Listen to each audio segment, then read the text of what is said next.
You know that moment when you're flipping through your sketchbook, whether in physical, real life sketchbook or just the sketchbook that always lives in your head, and you keep coming back to the same idea? The one that excites you, but maybe also terrifies you a little bit because it feels so personal and so specific to who you are? Maybe it's been sitting there for months or even years, and every time you see it, you think, someday I'll try that, or maybe when I'm better at this craft, or what if I try it and nobody gets it, nobody likes it? Well, what happens when we finally stop making what we think other people want to buy or what we see as popular already and start making what actually lights us up? What does it mean to trust that the thing sitting in your sketchbook of your mind or your physical sketchbook, the super specific, maybe a little bit weird, deeply personal creative vision, might actually be exactly what you need to thrive?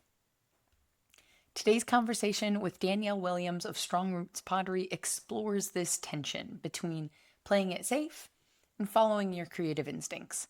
Danielle spent years making planters and other pieces she thought would sell, all while her soon to be dubbed clay stylist work sat waiting in her sketchbook.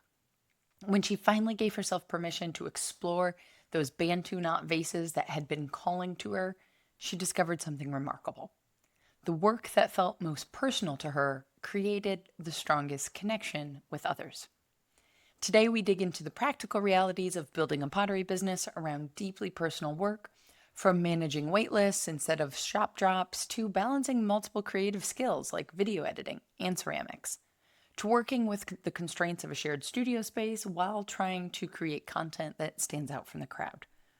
Danielle shares how she learned to give clay its own timeline, how she protects creative time from production pressure, and, no surprise to anyone, the part where I might get the most excited, why starting with email lists changed everything about how she sells her work. Whether you're 5 years into your making journey like Danielle, or you're still working from your own balcony, this conversation is a reminder that the creative vision you keep coming back to, the one that feels most like you, might be exactly what's missing from your business. So let's explore what it looks like to finally trust your sketchbook and make the work that's been waiting for you to be brave enough to try, right after this brief word from our sponsor. This episode is sponsored by The Community, your creative business support system with over 100 makers from around the world, with both the practical education you need to make a living from the things you make, found in our masterclasses on topics like finances, marketing, and SEO, plus the emotional support of fellow makers who truly understand what it's like to try and make a living from the things we make.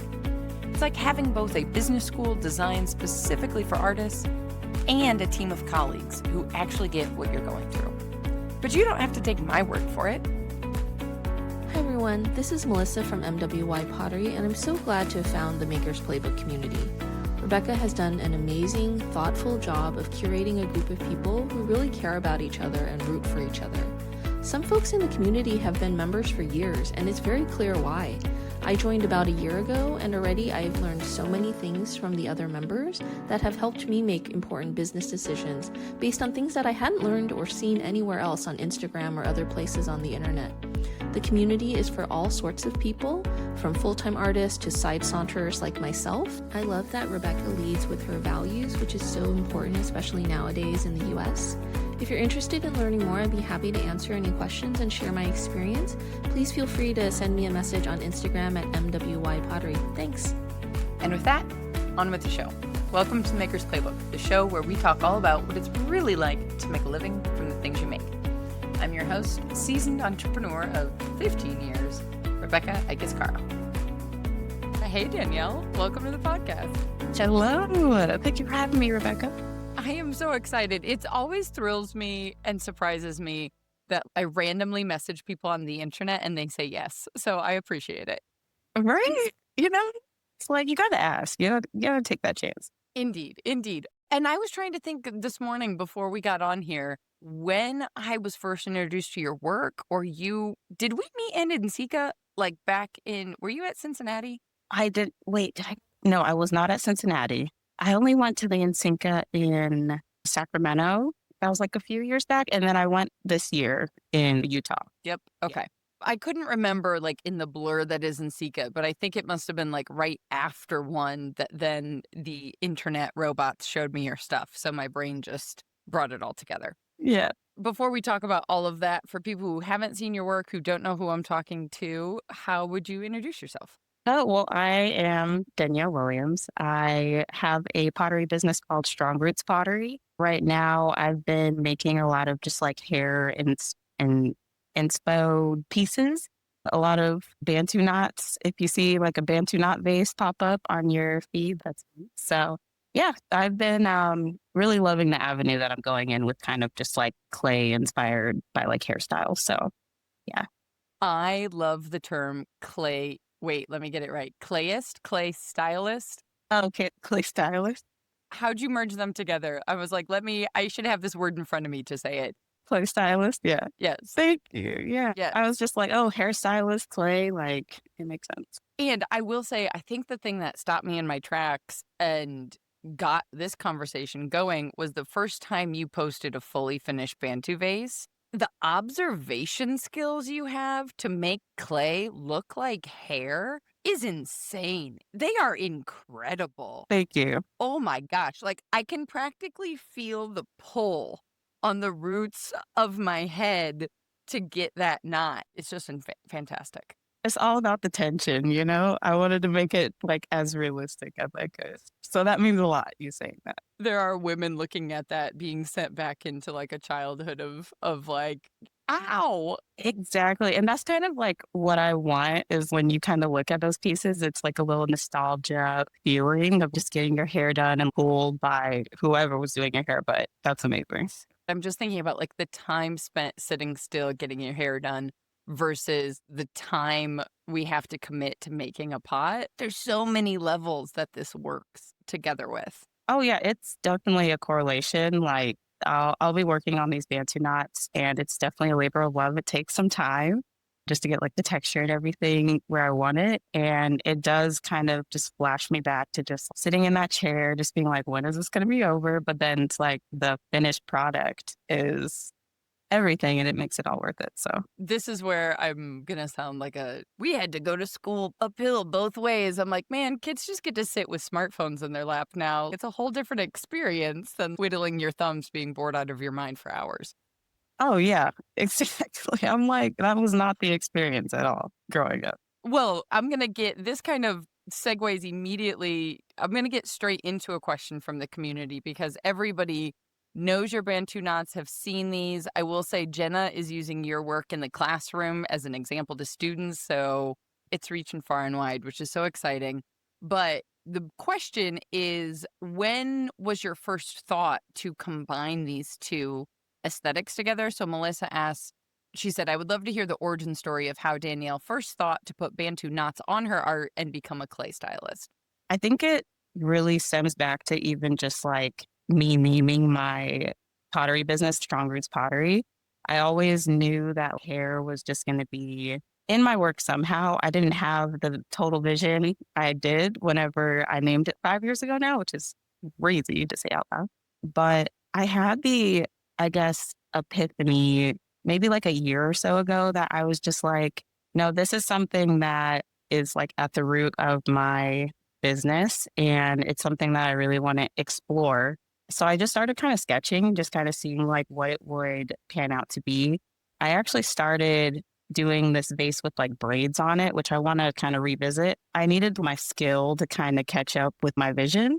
I don't think 5 years ago, whenever I made this business, that I would be able to kind of produce the product that I envisioned today. So I think it took a lot of like patience, allowing like my skills to kind of pick up where I want them to be. And then last year, I was kind of just, let me try it. It was one of those things that was like sitting in your sketchbook and you just are like, no, let me actually see what I can do with that. It was literally the first Bantu knot vase that I made. I was just like, I don't know, I feel like something's here. I just wanted to post it and see how people would respond, and seeing everyone respond the way they did, I was just like, I think I have something here. I don't know. It's just reassuring just to like have that thing that you had in your sketchbook for so long or this idea you had in your head and then just to execute it. And then just to see, because I did it really for myself. I was just like, no, this is like a project I want to do. So I just allowed myself to make it. And it kind of took off from there, really. I was just like, I'm about to do that. That's amazing, exciting, and ridiculous all at the same time. I love that. Because that's exactly what you want to have happen. And there's so many times where, like, I don't know, maybe ideas I have that the skills aren't there yet. So when you are trying to make it, you're in that frustrating space of like, what is in my brain and what is happening in front of me are not lining up.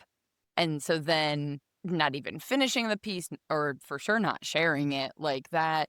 I don't know, I don't know what the actual question is here, but I'm just thinking about that messy middle of that disconnect between getting something to get from your head and the vision in your mind out through your hands for that skills alignment and like what it's like to kind of work through that, I guess. I don't know. I'm sure there are iterations that we've never seen, I imagine. Yeah, I think it's like just allowing yourself to really make something that you want to make and not necessarily what you think other people are going to like. I think for a while I was doing some planters here and there. And I mean, I thought they were fine. They came out cool, but I was really making them because I'm like, oh, I'm making this because I want other people to buy this planter or whatever. But I think I looked at my sketchbook and I was just like, no, that is something that like I get excited about and that I really want to make for myself. And I felt like I just kind of owed it to myself to just try it because I'm such a perfectionist. I feel like that's a very common theme through a lot of potters, which is so funny because I'm like, pottery is so unpredictable and I don't know why we do this to ourselves, but It's a very unhealthy combination. it really is. It's a daily struggle every time I go to the studio. But I just kind of allowed myself to not care about the outcome. I was like, you just got to try it. So I kind of set aside some time to not make those planters that I was making anymore. And I was just like, no, I'm going to carve out this month or whatever just to try to flesh out this idea. Because it did take a month because it was a process. But yeah, I just allowed myself that time to just kind of explore it and not to have kind of the pressure of how it was going to come out. And then it came out the way it did, which it honestly came out way better than I thought it was going to come out. I was just like, oh, look at that. I was like, look at that. I just wanted to kind of allow that for myself just to try it. And I was like, this was for me. So I'm proud of it, like, regardless. Oh, absolutely. As you should be. I think it's really important to just repeat for everybody that that first one did take you a month to figure out. Because this is the stuff that, like, people, I don't know. I don't know. I think logically deep in our brain, we know things take time. We know there's like a whole process going on that we're not seeing. But because the internet is the way that it is, because we're not seeing that process, we still forget it. Or we think like we're going to be the exception. Right. Right. Everybody says it takes time, but I don't know, thought it through or whatever excuse we want to give myself. I shouldn't put the story on other people. It's me. Oh, no. That's totally real. Like, you go on social media and you see someone knock out this really cool idea in a 30-second or less reel, and you're just like, oh, why? I should be able to do that. But behind that, you don't know how much time that takes. It's because it takes time. So I try not to get too bogged down in like all of the social media-ness of it. I'm like, if I go into a project knowing that it's going to take time, I feel like that just like alleviates pressure off of my shoulders. I'm not going into it, yeah, I'm going to knock this out in a week or 2 weeks. It's just not. I just know the level that I have going into a project. I'm just like, I know this is going to take me time. So I think allowing myself a month to just mess around with that, it just helped me, honestly. What I hear in that too is it's a way to keep clay like your practice for you. Other people may connect with the results. You may be able to sell the results, but like Mhm. it sounds like you're protecting it in a beautiful kind of a way to make sure that Yeah. there's not this like, I don't know, production, produce, go, go, go side of it. Yeah. Clay honestly is so stubborn. So I'm like, my timeline and Clay's timeline, it just never lines up. I'm over here thinking like, oh, this will take me 2 weeks to finish. And I look at my clay and it's still taking forever to dry. And I was like, oh, okay. So when do you want to be finished? How about let me ask you when you want to be done? So I think it's more like I'm trying to listen to the clay more and not myself because Yeah. I will rush the process and that it will not turn out, it won't turn out good. So I was like, we all know what happens. We all know what happens. I know. And we try to push the clay and the clay will, it'll let you know. It pushes back. It will. I'm also laughing because from, anybody who Googles you is going to see that you are in Texas, and I did not expect the lack of drying to be a problem. I figured it was the other way around, but, you know. Yes, that is true. I try to slow the drying down a little bit because in Texas, it might want to like speed up too quickly and then cracks happen. And I'm like, hey, I don't have time for this. So I do try to slow it down a little bit, but it's all a part of the practice, really. Well, getting into kind of the pragmatic side of things, I wish I had a more nuanced way of asking this question because it always sounds so dumb when I say it, but like, what's your day to day like? Or what's your weekly? But, just in terms of approaching this from what we're talking about in terms of like giving yourself this timeline, being able to to not focus on production constantly, what does that actually look like on the day to day level? I feel like it's a lot of just kind of project management. I might have this project or side project going on, and maybe while that is drying or doing whatever it needs to do, I can be over here maybe knocking out. Because I feel like a lot of people are just like, oh, I feel like I need to keep working on stuff that I can sell. And I don't have, it doesn't leave enough time to kind of work on those passion projects. So I think it's just more so being a little smart with your time and just being able to find little pockets where you can just to be like, okay, maybe you do need to make a certain amount of bowls or whatever in a certain week. But it's like those bowls take time to dry and stuff like that. So maybe it's like a kind of balancing act almost. But yeah, I think for me, it's a lot of like making and then I'll switch over to like content creation and trying to maybe work on the more digital stuff that I'm like, okay, I have this time to do that. And then while that's drying, doing its thing over there. So it's a lot of like back and forth, like getting my hands dirty and then coming over to the computer and just seeing like what ideas I can post and stuff like that. Which I realized in doing a little bit of research ahead of time and what the internet said, at least what you've put on the internet. I was like, let me not say internet stalking you, but that is what it is. Totally fine. We've all been there. Sleuthing, stalking, searching, pick your S word. As soon as I read that you had a design background, I was like, this makes so much sense. Just even Yes. in even the way your website looks, but then also some of the typography for the YouTube videos that you're producing. There was a piece of me that was like, we come from the same educational language, I guess. So does design still play a part for you? Is that still part of kind of like the full-time, part-time thing? Or like where do all these pieces fit together, I guess is where I'm going.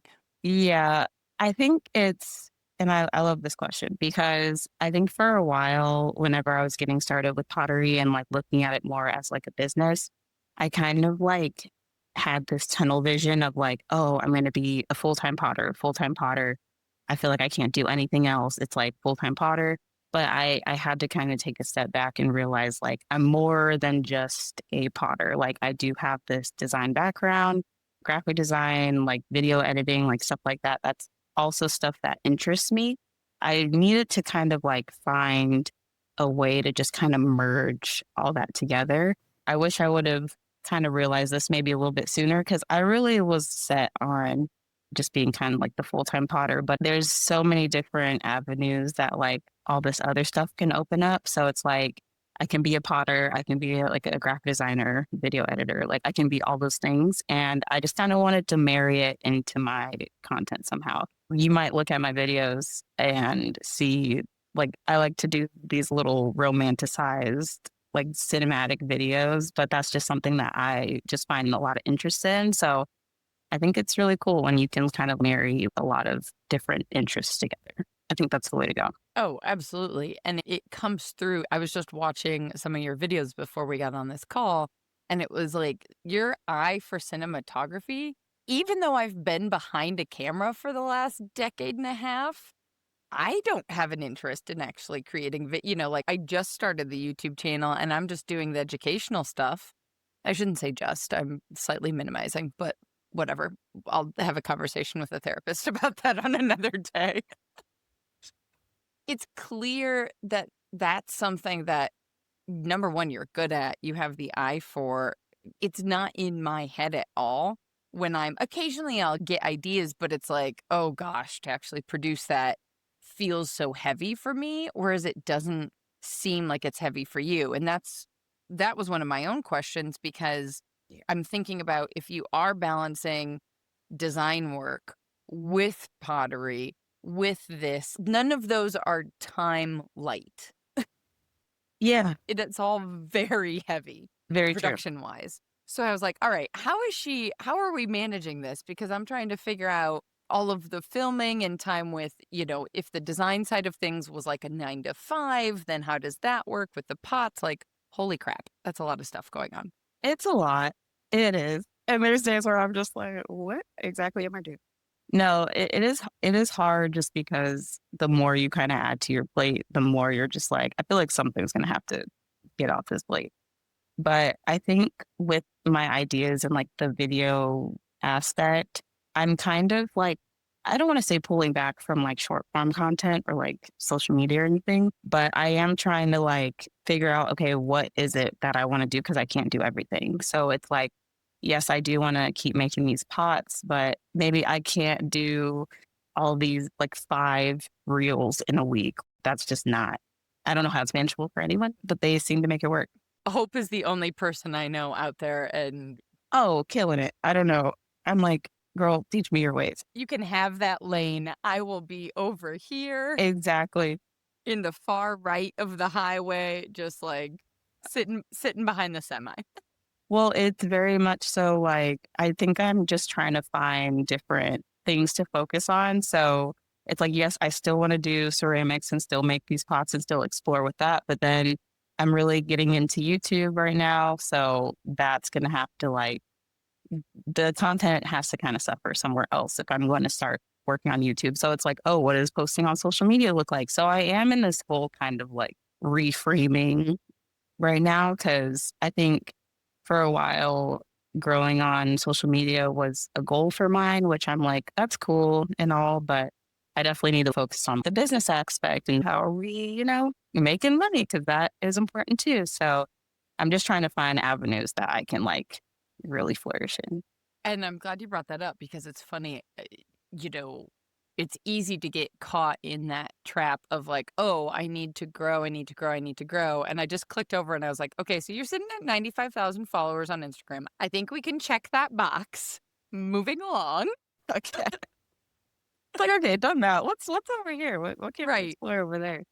Yeah. But it's interesting to think about. You can reach whatever number you want to put out there, but then what does that actually do for your life? How does that actually pay the rent? This is one of the things I find that's a little tricky with pottery, especially is like it's really easy for any of us to make ASMR type content, right? Whether you're making pots or not, people will sit there and watch a throwing video on repeat because it's just enjoyable, right?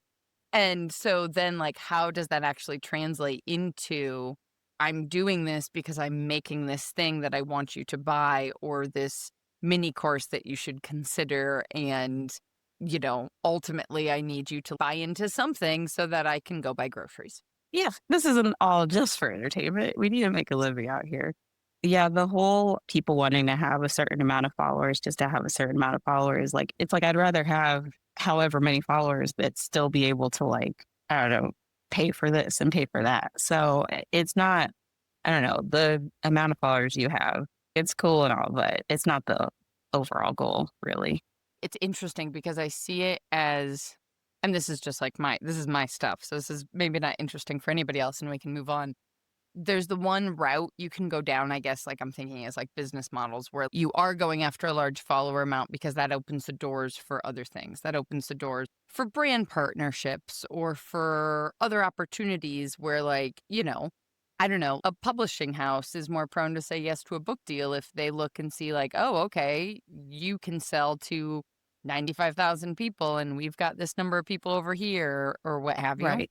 Or speaking engagements, brand deals, whatever you want. Those third party opportunities in some ways might require, I don't want to say require, but could be easier with more eyeballs on your stuff. And then there's kind of the other route of like, you're only trying to get the really specific niche eyeballs that are totally going to buy what you're making.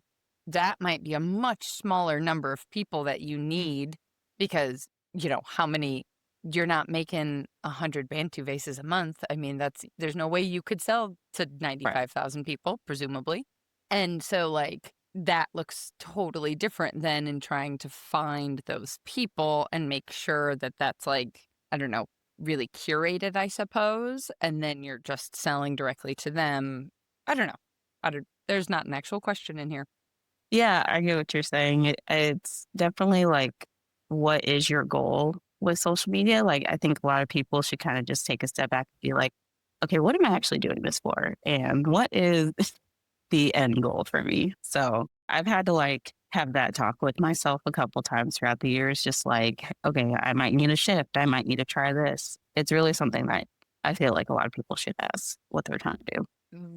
Is actually the question. 100%. That is it. Thank you. Well, actually, this is kind of perfectly in connection with what Jenna's question was, which was whether or not your process of storytelling helps you in your own creative process. If those are kind of a symbiotic thing. That's a good question. I don't know. I feel like my storytelling, I'm like trying to figure out how I can word this because I can honestly be a little all over the place with my ideas. So I am trying to work a little better with like just getting like a system down for my video ideas or what have you. But yeah, that's a good question. I really am a chaotic person. So I try. I, I really am. If you could see kind of what's going on up in my head, I do need a certain like storyline definitely helps figure out, okay, what do I need to shoot? Or like, how do I need to go from A to B? I can't just sit down and just start recording. I always have to kind of have a plan going in because I know I'll be there all day, just trying to get like all these different angles and whatnot. And then that also, if you don't have a plan, it makes it a nightmare whenever you try to go and edit because like you just sat down and randomly did 8 hours worth of footage that you have to go through. So for me, and I hope this is answering her question. I'm so sorry if it's not, but it definitely helps for me if I plan out my recording days and my projects. I need to sketch things out before I go to the wheel. If I'm just like, maybe you just sit at the wheel and you just want to have kind of those random throwing days to just get whatever, like you can do that. But if I know I have something in mind and envision, I'm like, I like to draw it out. Like I have to have kind of little like step by step process. That's just how I can calm my brain down and figure out what I'm actually doing. I wonder if this is a learned thing we as designers got drilled into us, or if we as humans were attracted to design, because this all makes complete sense to me. Yes. I was thinking, I don't want our entire conversation to be around social media, but you bring up a really great point in terms of having a clear vision of what you are trying to record.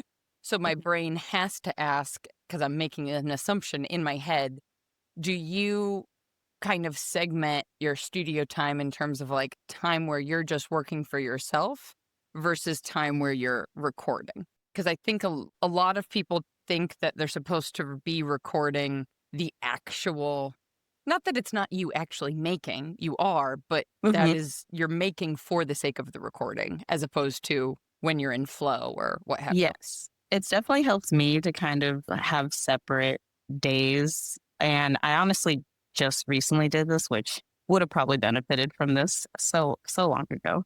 But just like actually making a calendar, kind of blocking stuff out. There's days where I'm just like, okay, I'm going in the studio to record. Like I know I'm getting in whatever headspace I need to record. And then I have days where I'm just like, no, I'm just going there to make. And then I don't have to worry about what I'm wearing, what I look like. It's kind of just like no, let me go and get what I need to get done. So it helps me just to be able to kind of have those separate days. I know maybe for some people, they can just kind of flip on the phone or camera and just be able to record whenever. But I know for me, it helps just like my flow, like you said. If I know, like, no, today I'm just going to go in there, make, and I have like a goal of what I need to get done, it just helps me not even have to figure out where the camera is going to be or anything like that. It definitely helps. Totally. I feel like anytime I try to record myself, that is inevitably going to be the moment that, like, all of a sudden I can't center anymore. Great, cool. Not going to put that on the internet. Exactly. Like, there's just I don't know, a consciousness around it. Like, you can't get into that space we all love so much, at least for me, with making, because you are aware that there's something else going on. Yeah, I think it's just important just to kind of have it for yourself. I don't feel like everything needs to be for the internet, or at least I need that separation because I don't want that to just be kind of something that's just all consuming and I'm just always thinking about it and always like stressed out. I think I need a separation for sure. This makes me think about the conversation I had recently. Oh my gosh, who was it with? Oh, Martha Grover. Interviews just blurred together in my brain about the importance or finding that balance of like how long you hold on to an idea for yourself versus sharing it and getting feedback, and kind of the difference between sharing it with like an inner circle, a trusted group of people, whatever group chat you've got going on, and sharing it, capital S, on the internet, on social media. It makes me think about that month it took you for that first Bantu vase. That was like an incubator, as opposed to if you would have been sharing it as you were figuring it out, Hmm. the relationship to it, I'm sure, would have been different. I mean, it's impossible to Yeah, know, but I don't know. no, that's a good way to think about it. I think you're totally right. I think allowing myself that month to kind of be like, oh no, this is mine. This is something I can just like experiment with and just be kind of free about. Cause it's so much pressure. Social media just can be a lot. And I know I didn't want to be in that headspace while creating this piece because I think it meant so much more than just being like, oh, I want to see what the internet says about it. I'm like, no, I want to share it whenever it's ready. I don't know, like it was ready for me. So I think it takes time. Yeah, I love that. This feels like a right turn to someone just listening, but in my brain, it makes sense because you mentioned going to the studio. So I was just thinking a little bit more like on the pragmatic side, on the like getting into how things work for you. So you're working in a separate space. What's it look like? Because I think one thing I find really interesting for watching you as an outsider looking on, like you do have a big online presence, but you're also not playing the shop drop game, which I find a relief. So I want to figure out how this all works. Yeah. Well, I'm currently in a big part like pottery studio is out here in McKinney, but they have small little private studios that you can rent out. So it's literally like a little, I don't know, 10 by 10, 12 by 12.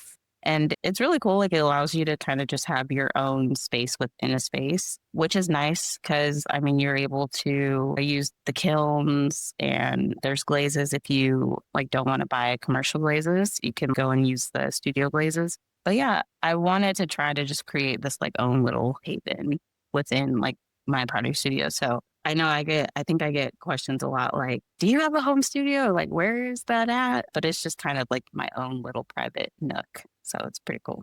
That I love the idea of having a community studio that has a private space, because then you can still connect with people, walk Yeah. into a space, have a conversation about clay, and then also because obviously I got, as soon as you said a larger studio, I was like, how are you making these these YouTube videos that are beautiful and framed wonderfully, and yet there's no other humans in them? So It's a little tricky though, because since it is a like bigger space, my studio, it doesn't have like a ceiling. It kind of just like shares the ceiling like space, like the whole studio. So as far as hearing other people in the background and loud noises and stuff like that, it does make it like a little tricky. If I want kind of that natural sound of like the wheel and stuff like that, I kind of have to go during hours that might not be so busy or when a class isn't happening. So you do have to kind of like work around the schedule of the studio. So it's a little tricky in that part. And then I do a lot of like voiceover stuff because if I were to kind of talk in my videos, it picks up a lot of that, which it's fine. It can be fine. But if you want kind of just like the clearer sound, I do a lot of voiceover. So I think that also kind of plays a part in just like the type of content you create. You kind of have to pay attention to the environment around you. If you have your own home studio and you can be as loud as you want, which is great. But in other settings, you have to work with it a little bit. This was actually the one other question from the community was about like how you got started into the voiceovers. So you answered it without even knowing because unless there was something else, but like I love thinking about finding your way to create content you're proud of within the parameters you have. Because I think so many people default to like, I don't have this. I don't have that. I can't do this. And it's like, well, I think you have to work with what you got. In the studio space I was in before, I did have my own little private thing. So sure, like I could talk in my videos directly to the camera without having to kind of worry about outside noise.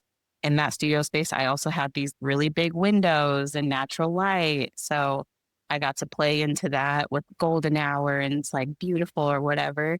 And then I come to the studio space I'm in now and I don't have all that light that shines into my studio. So then I had to shift kind of how my videos looked and be like, I'm going to have to play more into artificial lighting and stuff like that. What does that look like for the space? So I don't want it to look at it as like a restriction. It's more kind of like like, how can I make this space work?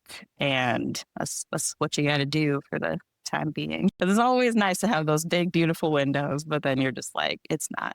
listen, I've never had any of that. When people talk about all the things that you need, I'm like, when I talk about using window light, I'm talking about I'm looking at the window in front of me, 2 feet wide. So what is that, like 60 centimeters? And I'm going to say 3.5, maybe 4 feet high, like just a double hung, your basic B window. Like there is nothing fancy about this. And I live in the Midwest. We don't get sun all the time. Sure, for all of the potters in San Diego with floor to ceiling windows and 70 degrees and sunny all the time, we love you too, but most people don't have that. No, not at all. I feel like any space could work. I think you just have to just get a little more creative. I mean, that's what I'm hearing from you is like the things outside of clay that you're putting out in the world really are equally creative endeavors for you. I think that comes through in, I don't know, I think you can tell when somebody makes a video because they feel like they're supposed to be on YouTube and they need to do this thing versus like when they put something out there that is clearly enjoyable for Yeah. them to have created, I guess. Not that editing and creating videos isn't still a slog sometimes, but Yeah. Takes a minute. Yeah. Labor of love, labor of love, labor of hate, labor of love. in that order, yes, in that exact cycle. Yes. It's like, oh, I love doing this. Actually, not quite.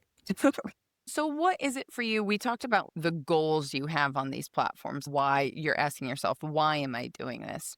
What is it for you? How do the videos connect into this practice and into the goals you have as a potter? Yeah, I think for YouTube, it gives, because I like, not for selfish reasons, maybe.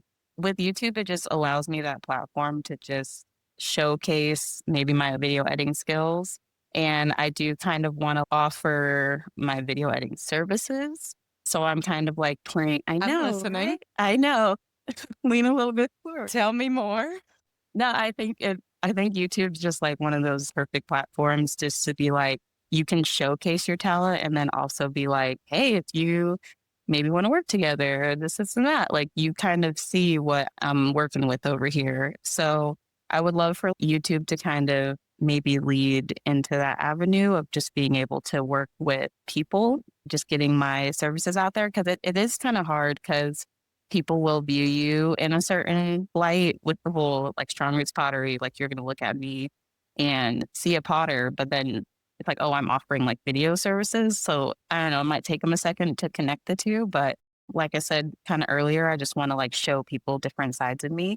And I'm hoping that like YouTube can kind of open that door for opportunities. People that come through, you never know who's going to watch your videos and maybe want to work with you. So I am trying to still make videos that like I enjoy and hopefully resonate with people. And I'm going to just try to make them as cool as I can and just see kind of what comes from that. So I'm hoping like YouTube can kind of open that. But as far as like pottery, it's like I am maybe a little inside scoop for you. But for like pottery, I am trying to even think about moving into the production side of things, which is a little scary for me.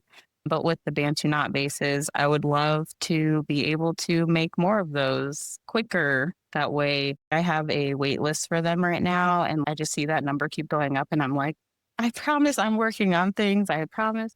So for that, even what does like slip casting and mold making look like into that process and me being able to just not sit there and try and texture them one by one, like being able to just have these things that I have molds of.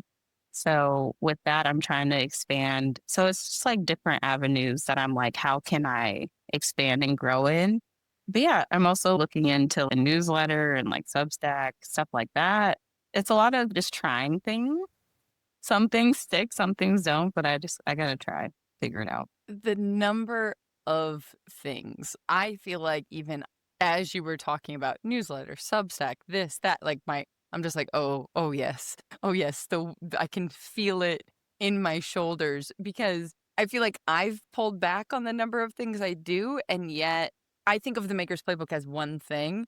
And a friend pointed out very kindly to me, they were like, on what planet, Rebecca? For plenty of people in the world, a podcast, plenty of people, whatever, like the 1% of podcasters who are getting gazillions of downloads, a podcast is just like a business entity onto itself. Like there's a million more things I could be doing with this, but there's not enough time because there's also the online courses, which for plenty of people are its own thing.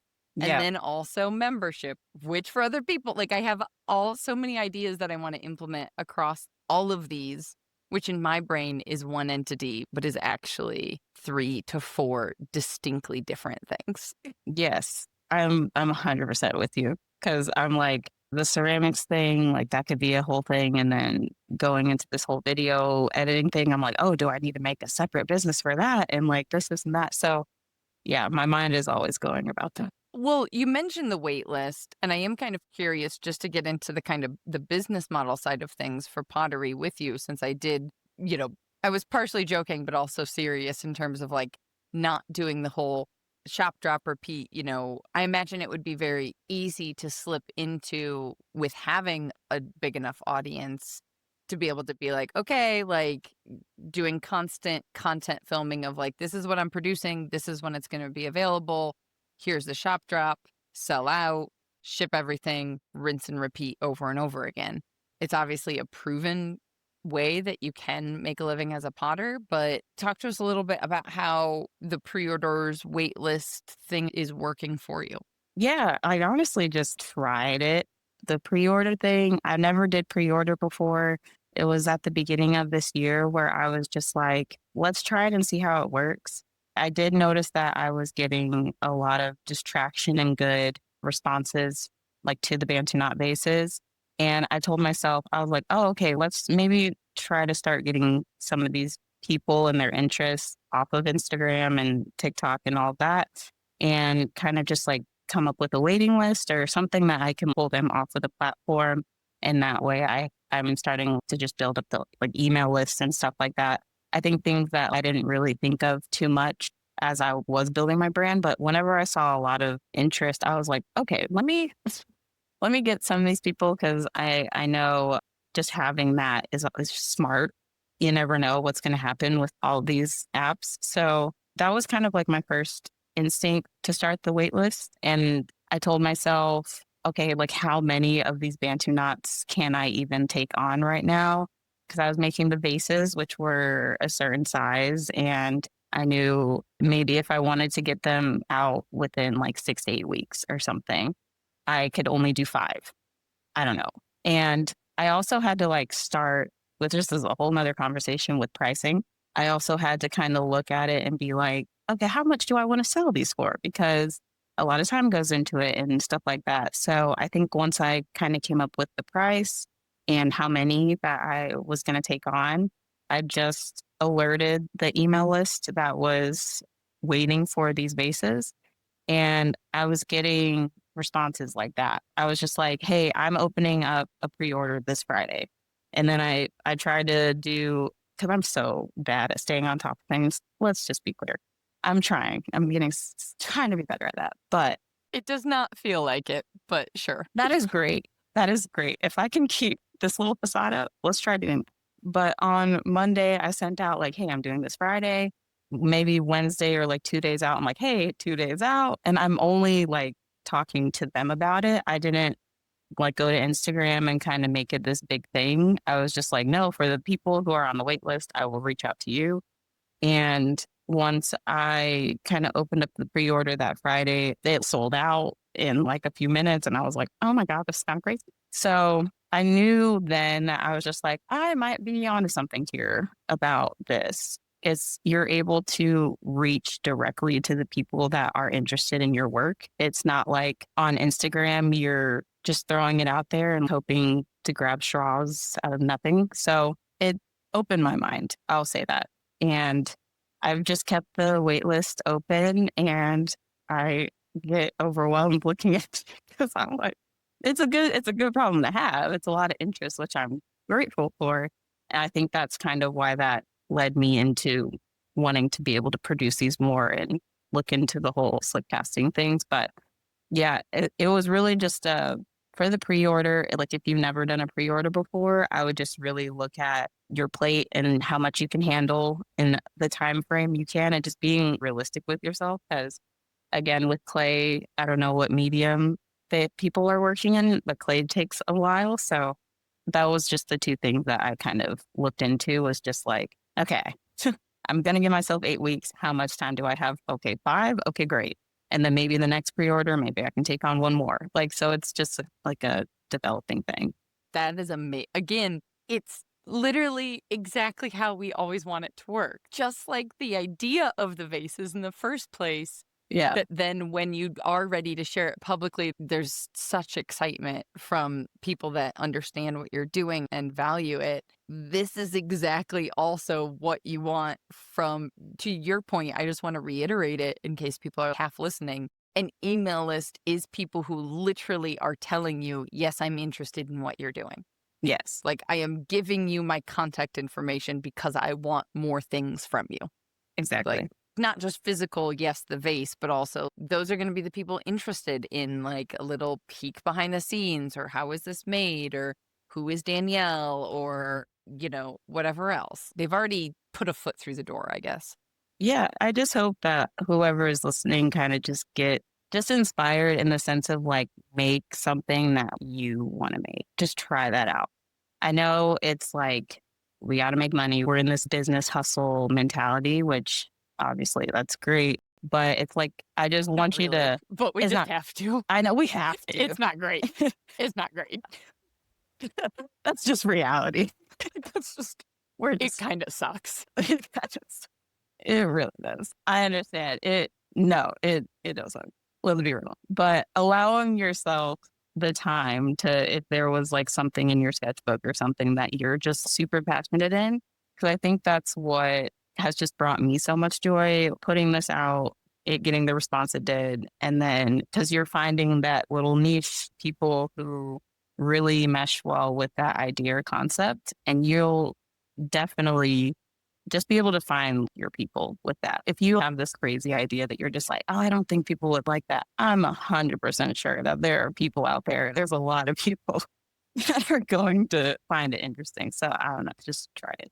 Yeah, I almost think like the slightly weirder or even more niche, Yeah. the Venn diagram of this interest that you have with this interest that you have and this really specific area in which they can intersect is where the magic is. And there are Mm. people that that will intersect with, as weird as it may feel. Yeah, and there's weird people out there. People wanna see your weird thing. If it means that much to you, I'm like, I don't think it's weird, but that shit neat. Well, and think about the comfort any of us have ever felt. I mentioned in Seek at the very beginning that first time you meet other people who like the same weird that you like. I mean, what is that? There's a quote. I don't remember where it's from. Maybe it's like wedding brain in my head of like, is it Winnie the Pooh? I don't know. It doesn't matter. This is more in like a romantic relationship quote thing. You found someone who matches your weird. Somebody can find this quote somewhere on Pinterest, I am sure. But it also applies to what we're doing as creatives, not Mhm. in like a one on one romantic partner sense, but in like a matching of interests from an audience standpoint. Like, Yeah. how exciting is it when you find somebody else who's like, just in pottery, it's like meeting, having conversations like this. Oh, there are other people who are doing what I'm trying to do. They can figure out a way to make it work. You know, Danielle's making the thing that she loves. You're making literally one thing. Like when I go to the website in the shop, there is one item in there. Yeah. You're buying groceries. You're inside of a home right now while we Yeah. talked. It's working, It is you know? working, and it's funny because it's like the Bantu knots really just started out as, like, one hairstyle I was trying to do. I was just like, "Y'all, I got so many that I'm, like, interested in doing," and so this was just, like, the first thing, and then it kind of, like, blew up, and I was like, "Wow, okay." So that's why I'm trying to just kind of shift on what it is to maybe just like make them and that way I can produce them more. That way then I can go and explore another hairstyle or idea because I thought it was so funny. I was like, yeah, I'm going to make this one and then I'm going to move on to the other. And it just didn't pan out like that. I was just like, No, I am the for the Bantu next knot 20 lady years. right now. Yes. I was just like, I am happy in this moment. So we're evolving. I'm hoping definitely this year because like I'm almost done with like the mold making process and stuff. So I am hoping that this year I'll be able to kind of explore some more hairstyles. But love the Bantu knots. They will always be in my heart. You're like, but we need options, Exactly. I'm like, right? It's like, think of how often you do go to the actual hairstylist and are you ready for a change? all Like, right, yeah. I'm like, I had kind of braids, cornrows, and locks. I just wanted to explore some more. So I think it'll be fun. I think it's amazing. Talking about YouTube as a way to showcase video skills or keeping the ownership of also being a designer, even just in your bio and things like that. The assumption I'm making, so correct me if I'm wrong, having this various avenues is able to kind of lighten the pressure a little bit of the one thing and gives you the ability to say, let me take the time to figure out how to produce this in a different way so I can keep growing creatively, so I can keep exploring new ideas. Because I imagine if it was only Bantu not pre orders that your whole life was reliant on, it'd be a lot harder to carve out, at least for me, it'd be a lot harder to carve out the mental space to figure out how to do something new, add something in. I don't know. Does any of that track, or is that a big assumption of my brain? No, that's 100% right on point. I think kind of exploring this avenue with like video editing and trying to find clients and people to work with that. It's like, okay, things will come in with that I'm like, okay, at least I have some money in that realm, which allows me to be a little bit more lax in kind of trying to figure out how we're going to expand this. And then it's kind of like a going back and forth. Maybe whenever I do have the molds, I'm able to produce more and that's going to accumulate more money there. So then it's like, oh, maybe I can take less clients with video editing. So it is definitely, that's like 100% right. Just kind of balancing it out for sure. And I love how both of those come together in a way that just can continue to serve you and the Strong Roots brand in a space like YouTube. It all comes together instead of trying to create separate content to show that you're a video editor and then also record and edit and produce separate content as a potter, like Hmm. that would just, well, literally double the workload. Yeah, yeah. I know because I've had those thoughts where I'm just like, should I keep this separate? Should Strong Roots Pottery just be this? Do people really want to see that? And I'm just like, I don't know. Again, like, I'm one person. I feel like this can all maybe operate in the same space. So I'm just trying to figure it out. I'm trying to like with my videos, I'm showing my creativity through the things that I make, but I also want the video to mesh well in that realm as well. So it's all a process. It all fuses together for me. I love it. I am here for more nuance that is successful on the internet, like more complexity, more nuance. Yeah, It is the hill I'm going to die on when it comes to the internet. Are there things that I could do that would probably, like, I don't know, hit faster, go viral, whatever? Yeah, sure. But can I sleep at night thinking about it? I don't know. I'm just yeah, everything is complex. I can't give a I was just working on a YouTube video the other day. I don't know, the thumbnail picture or whatever. I could make it really punchy and really like, don't do this, period. And it's like, but it's not. There's yeah. so much more. It's not just a yes or no. It's like everything is gray. And that just, the internet doesn't like gray. I understand with the whole like thumbnails. I'm going through that, which I'm like, what is like my style? What are the videos that I tend to go towards and stuff like that? Maybe I can model it off of that because the whole like blah, like in my face, I just feel like I'm being attacked. So I'm just trying to find my own little avenue. I'm like, can I get this to a place where we are, as a business are viable, right? Because spoiler, everybody, Maker's Playbook, not there yet. Even though there is a podcast and a course We're gonna get there. it's a whole different business model, but I have to believe there's a way to get viable without doing the like exaggerated eyeball facial expressions or the Yeah. like I don't know, Mr. Yeah. Beast level stuff because that's just not me. I think that's just a really good point that I hope a lot of people take away is just I don't know, I feel like I can like suss through that if I see a lot of people that are trying to be something they're not. I'm very much like a okay, it doesn't make me resonate with that type of content. So I don't know, just like be yourself, do your thing. I try to lean into my little quirks of myself. I'm not over here trying to do the latest dance craze or TikTok trend or whatever. I'm just like, that doesn't really mesh well with me. Like, if that aligns more with your person, then obviously do it. But I'm like, I need to kind of stay in my lane for a little bit. I also think as you're scrolling through something like social media and YouTube included, you can see when a certain style or a certain trend takes off or a couple of videos go viral because then everybody starts trying to do that to replicate that success. And I actually think some of what I was pulled into with your work was because it was a departure from that. It's not the same, editing style or filming style. And this was even just on Instagram. It's like, it's funny because we're all out here trying to be creative, trying to find our own voices, wanting to do something different, and yet also immediately defaulting to replicating what somebody else is doing because it's already been successful. So it's safe. And it's like, I don't know. Remember why we all started this in the first place? Yeah. Well, thank you for saying that. I don't know. I just have ideas and I'm just like, I want to see these ideas come to life. It really is like that simple.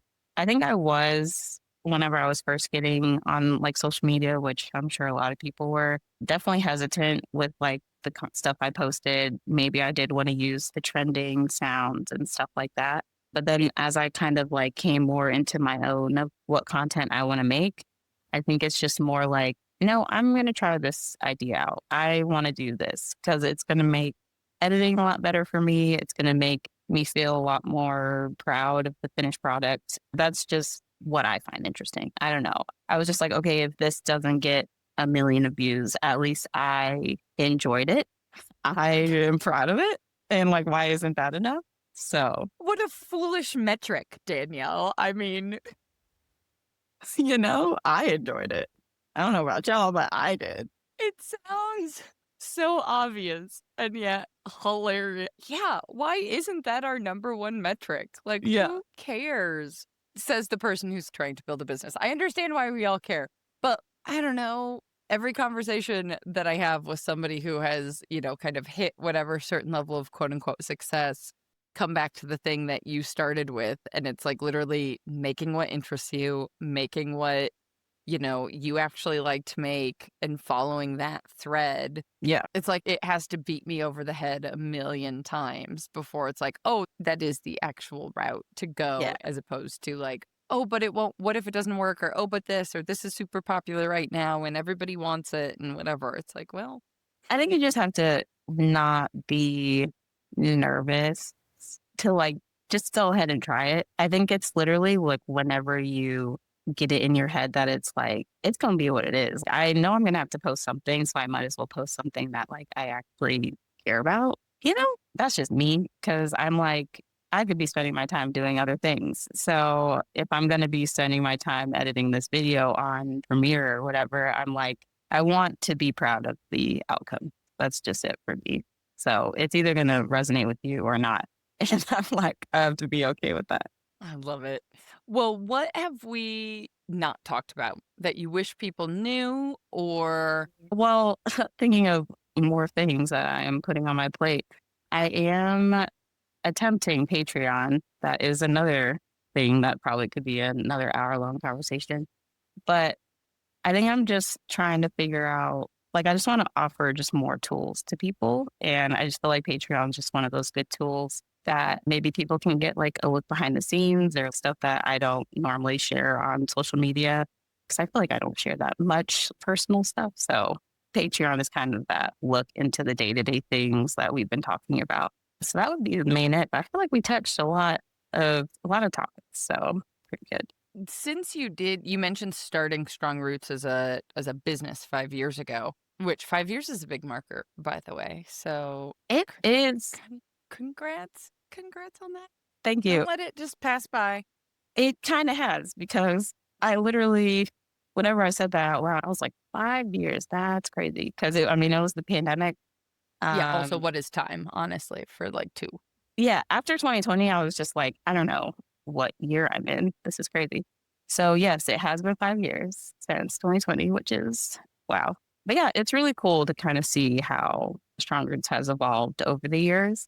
I'm sure, like many other people who started a business in 2020, I just started because I was making pots on my balcony and I had too many. And I was like, who wants to buy these? Simple as that. But then to kind of see the growth and now that I'm like making more pieces that I actually resonated and like envisioned from the beginning, it's just really cool.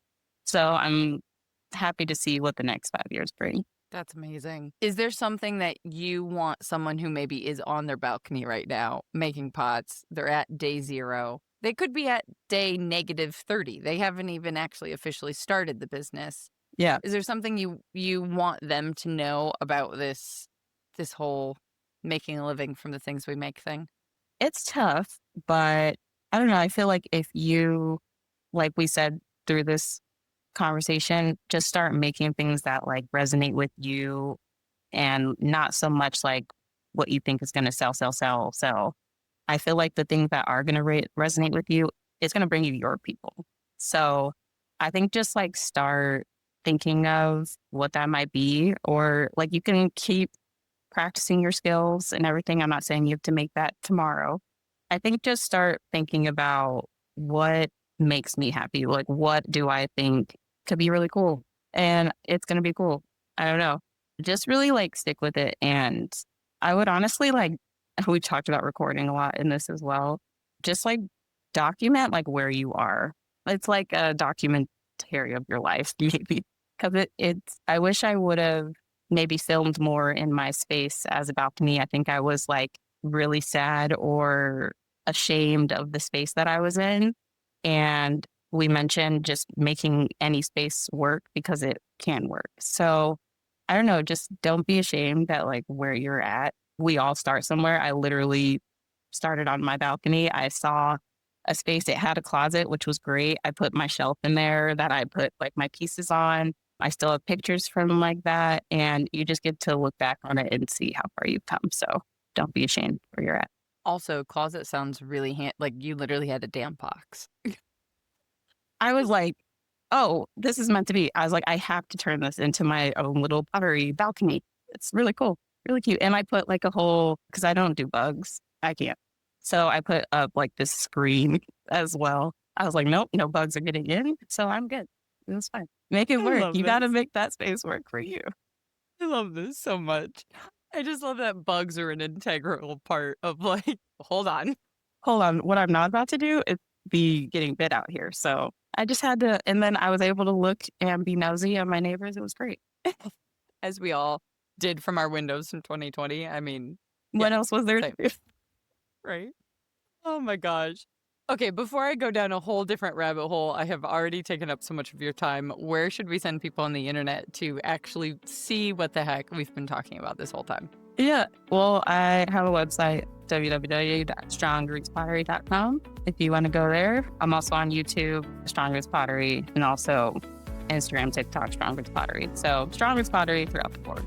Pretty easy. Way to capture it across the way. That is like 21st century goals right there. It's not, I don't quite have it, but we're close.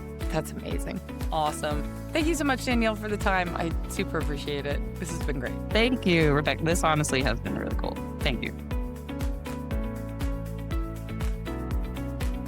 I hope Danielle's story reminds you that the creative idea you keep coming back to, the one sitting in your sketchbook or living in the back of your mind, waking you up in the middle of the night, it deserves more than just those late night thoughts. It deserves to be tried. Now, did you hear that? I said tried. I did not say sold or perfected or figured out entirely. Just start with trying. It's okay if you don't know how your personal creative vision will translate into a business. In fact, it's okay if it never does. Yes, I host this podcast, which is predominantly about business, but not every idea is meant to become a business model. We as creatives also need some creativity for the sake of play and fun and the joy of creating that brought us here in the first place. Now, Danielle didn't launch with a full product line or a perfect business plan. She started with a curiosity and a willingness to begin with what she had available to her, even when that was just a balcony with a makeshift screen to keep the bugs out. Your creative journey doesn't have to look like anyone else's timeline or follow someone else's formula for success, even if it's my formula. Whether you're working from a closet-turned-studio, managing multiple creative skills like Danielle, or trying to figure out how to balance personal projects with paying work, the path forward often starts with honoring what genuinely excites you. Because the work that feels authentically yours, the stuff that makes you proud regardless of the view count, that is the stuff that tends to actually find its way to the right people for you. And speaking of finding your people, if you're looking for encouragement as you figure out your own version of this creative life, there are makers inside of the community right now who are navigating these exact same questions. Some are 5 years in or more to their business, like Danielle, and some are just starting to explore their very first creative ideas. But no matter what phase of life or business or making we're all in, we are all there supporting each other as we figure out what version of making actually works for our unique lives. Inside of the community, you'll meet members like Melissa. Hi everyone, this is Melissa from MWY Pottery, and I'm so glad to have found the Maker's Playbook community. Rebecca has done an amazing, thoughtful job of curating a group of people who really care about each other and root for each other. Some folks in the community have been members for years, and it's very clear why. I joined about a year ago, and already I've learned so many things from the other members that have helped me make important business decisions based on things that I hadn't learned or seen anywhere else on Instagram or other places on the internet. The community is for all sorts of people, from full-time artists to side saunterers like myself. I love that Rebecca leads with her values, which is so important, especially nowadays in the US. If you're interested in learning more, I'd be happy to answer any questions and share my experience. Please feel free to send me a message on Instagram at MWYPottery. Thanks. If you want to join the conversations about everything from overcoming creative hesitation to practical business strategies, then visit makersplaybook.com/community to learn more about community membership. Until next time, my friends, go get back to making your dreams a reality, because together, we've got this. Audio post-production of this podcast is made possible by help from Christy Kotzfan, with promotional material assistance from Queenie Maliki. The Maker's Playbook podcast is recorded on the original homelands of the Potawatomi, Ho-Chunk, and Menominee people, where the people of Wisconsin's sovereign Anishinaabe, Ho-Chunk, Menominee, Oneida, and Mohican nations remain present.